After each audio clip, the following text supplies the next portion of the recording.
যোৰহাট জিলা সংমণ্ডলৰ তিতাবৰৰ চুঙিৰ ঢলৰহট্ট উচ্চতৰ মাধ্যমিক বিদ্যালয়ৰ উচ্চ আৰু উচ্চতৰ মাধ্যমিক শিক্ষান্ত পৰীক্ষাত সুখ্যাতিৰে উত্তীৰ্ণ কৃতী ছাত্ৰ ছাত্ৰীৰ অভিনন্দন আৰু নৱাগতাসকলক আদৰণিৰ উদ্দেশ্যে মঙলবাৰে বিদ্যালয়খনৰ প্ৰেক্ষাগৃহত বৰ্ণাঢ্য কাৰ্যসূচীৰে এখনি সভা অনুষ্ঠিত হয়।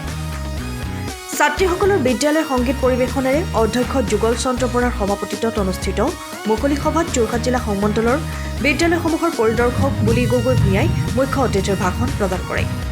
সাংবাদিক প্ৰসেনজিৎ ৰাজখোৱাই বিশিষ্ট অতিথিৰূপে অংশগ্ৰহণ কৰা সভাত উচ্চ আৰু উচ্চতৰ মাধ্যমিক শিক্ষান্ত পৰীক্ষাত সুখ্যাতিৰে উত্তীৰ্ণ কৃতী ছাত্ৰ ছাত্ৰীসকলক প্ৰাক্তন ছাত্ৰী ডক্টৰ ৰুলি বৰাই আগবঢ়োৱা ঘন বৰা ন্যাস বঁটা আৰু কমল ভৰালী বঁটা প্ৰদান কৰে দাতা পৰিয়ালৰ হৈ অৱসৰপ্ৰাপ্ত শিক্ষক কমল ভৰালীয়ে।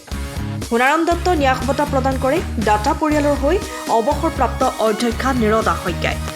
পবিত্ৰ গোস্বামী সোঁৱৰণী বঁটা প্ৰদান কৰে দাতা শৰৎ চন্দ্ৰ গোস্বামীয়ে। যোৰহাট জিলা শিক্ষক কৰ্মচাৰী সন্থাৰ সম্পাদক প্ৰণৱ বৰুৱাই বিশিষ্ট অতিথিৰ ভাষণ প্ৰদান কৰা সভাত বিদ্যালয় পৰিচালনা আৰু উন্নয়ন সমিতিৰ সভাপতি ৰাজেন হাজৰিকা, অৱসৰপ্ৰাপ্ত অধ্যক্ষা নিৰদা শইকীয়া, অৱসৰপ্ৰাপ্ত শিক্ষক ক্ৰমে কমল ভৰালী, প্ৰশান্ত বৰা, ভৰত চন্দ্ৰ গোস্বামী, শিল্পী দীপক বৰুৱা আদি উপস্থিত থাকে।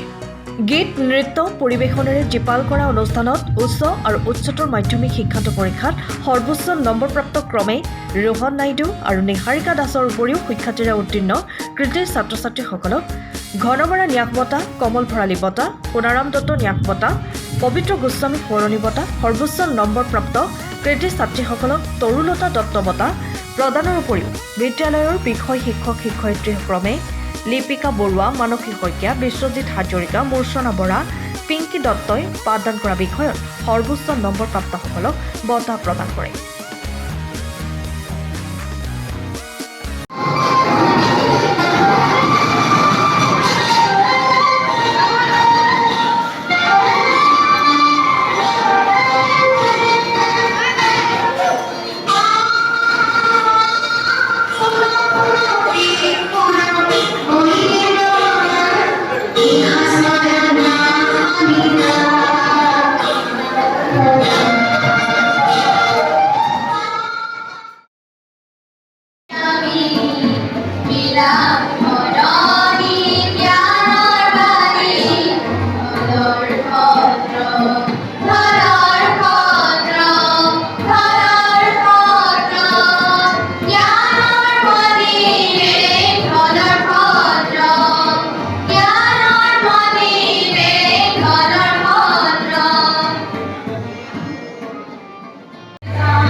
আজি ঢলৰহট্ট উচ্চতৰ মাধ্যমিক বিদ্যালয়ত তেওঁলোকৰ যিসকল কৃতিমান ছাত্ৰ ছাত্ৰী এই বছৰৰ উচ্চতৰ মাধ্যমিক আৰু হাইস্কুল শিক্ষান্ত পৰীক্ষাত সফলতাৰে উত্তীৰ্ণ হ'ল আৰু যিসকল কৃতিমান তেওঁলোকক বিদ্যালয়ৰ লগত জড়িত কেইবাগৰাকী ব্যক্তিয়ে ছাত্ৰ ছাত্ৰীসকলক পুৰস্কৃত কৰিছে, নগদ ধনেৰে বা তেওঁলোকৰ মানদণ্ডৰে পুৰস্কৃত কৰিছে আৰু এইটো এটা যথেষ্ট তেওঁলোকে অনুপ্ৰাণিত হৈছে ছাত্ৰ ছাত্ৰীসকলে আৰু আগলৈ ভৱিষ্যতলৈ তেওঁলোকে নিজৰ মাতত থিয় দিব পৰাৰ কাৰণে এটা অনুপ্ৰাণিত হৈছে আৰু বাকীসকল ছাত্ৰ ছাত্ৰীও তেওঁলোকক দেখি নিশ্চয় তেওঁলোকো অনুপ্ৰাণিত হৈছে। আৰু এই বিদ্যালয়খনলৈ মোৰ এনেও আহিবলৈ মোৰ ইচ্ছা আছিলে, বিশেষকৈ নামটো আৰু বিদ্যালয়খনৰ যিটো অৱস্থিতি, এই অৱস্থিতিৰ কাৰণে মোৰ আহিবলৈ বিৰাট ইচ্ছা আছিলে। বিদ্যালয়খন ইতিমধ্যে 100 বছৰ বৰকি গৈছে আৰু বিদ্যালয়ৰ যিখিনি আন্তঃগাঁথনি বা বিদ্যালয়খনৰ ছাত্ৰ ছাত্ৰীৰ সংখ্যা যথেষ্ট আৰু তাৰ লগে লগে কিন্তু আন্তঃগাঁথনি যেনেধৰণে হ'ব লাগে 100 বছৰ বৰকা সেইখিনি হোৱা নাই। গতিকে মোৰ সেইকাৰণে মই বিদ্যালয়খনৰ লগত বিদ্যালয়খনৰ এই অনুষ্ঠানটোলৈ মই আহিম বুলি সঁচাতে ক'লোঁ আৰু আজি আহিলোঁ আৰু যথেষ্ট ভাল লাগিছে। ছাত্ৰ ছাত্ৰীসকলৰ তেওঁলোকৰ উৎসাহ দেখি মোৰ ভাল লাগিছে আৰু প্ৰতিজন ছাত্ৰ ছাত্ৰী নিশ্চয় তেওঁলোক মানে যি ক্ষেত্ৰত তেওঁলোকে যাব বিচাৰে নিশ্চয় সফল হ'ব বুলি মোৰ আশা। আৰু বিদ্যালয়খনৰ যিখিনি আন্তঃগাঁথনিৰ কথাখিনি মই অধ্যক্ষৰ লগত কথাখিনি পাতিছোঁ। দিছোঁ। ভৱিষ্যত গৌৰৱৰ হিচাপে বিদ্যালয়খনে যথেষ্ট অনুদান পাব আৰু বিদ্যালয়খনৰ এটা নতুন ৰূপ পাব লাগে, এই কথাখিনি আমি এতিয়া আলোচনা কৰিম। আৰু সেইকাৰণে মোৰ ভাল লাগিছে যে এই চুঙি অঞ্চলত এই ধলৰসত্ৰ উচ্চতৰ মাধ্যমিক বিদ্যালয়খন যিটো শিক্ষাৰ ক্ষেত্ৰত মানে একোখন অনন্য হিচাপে উজ্জ্বলি আছে। এই বিদ্যালয়খনৰ প্ৰতি আমি সদয় দৃষ্টি দিব লাগিব আৰু ভৱিষ্যতে বিদ্যালয়খন আৰু বেছি অধিক উন্নতিৰ পৰা উন্নতিৰ পথত আগবাঢ়ি যাওক, এইখিনিয়ে মোৰ ক'ব। মই 2024 বৰ্ষৰ হাইস্কুল শিক্ষান্ত পৰীক্ষাত 81.83% উত্তীৰ্ণ হৈছোঁ আৰু মই 5টা বিষয়ত লেটাৰ পাবলৈ সক্ষম হৈছোঁ। ইংৰাজী, অসমীয়া, সাধাৰণ বিজ্ঞান, সাধাৰণ গণিত আৰু ছ'চিয়েল ছায়েন্স বিভাগত লেটাৰ পাবলৈ সক্ষম হৈছোঁ। আৰু আমাৰ শিক্ষকসকলে বহুতো সহায় কৰিছিলে পঢ়াৰ ক্ষেত্ৰত, যাৰ বাবে আজি এই ফলাফল দেখুৱাবলৈ সক্ষম হৈছোঁ। মই ঘন বৰা ন্যাস বঁটা আৰু বহুতো বঁটা পাবলৈ সক্ষম হৈছোঁ।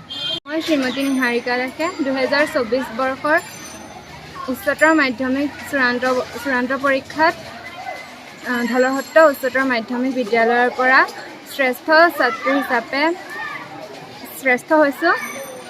এই ক্ষেত্ৰত শিক্ষাগুৰুসকলে যথেষ্টখিনি সহায় কৰিছিল আৰু তেওঁলোকে প্ৰতিটো বিষয়ে খুব ধুনীয়াকৈ খৰচি মাৰি বুজাই দিছিল। মই 84.2% এই পৰীক্ষাত উত্তীৰ্ণ হৈছোঁ। 4টা বিষয়ত লেটাৰ পাইছোঁ: পলিটিকেল ছায়েন্স, ইকনমিক্স, এডুকেশ্যন আৰু আছামিজ।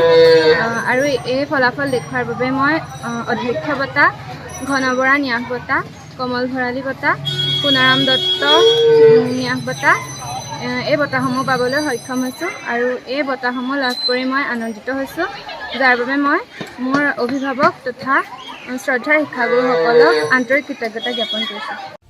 সময়ৰ খবৰ সময়ত পাবলৈ ফ'ল' কৰক টাইম অফ আছাম।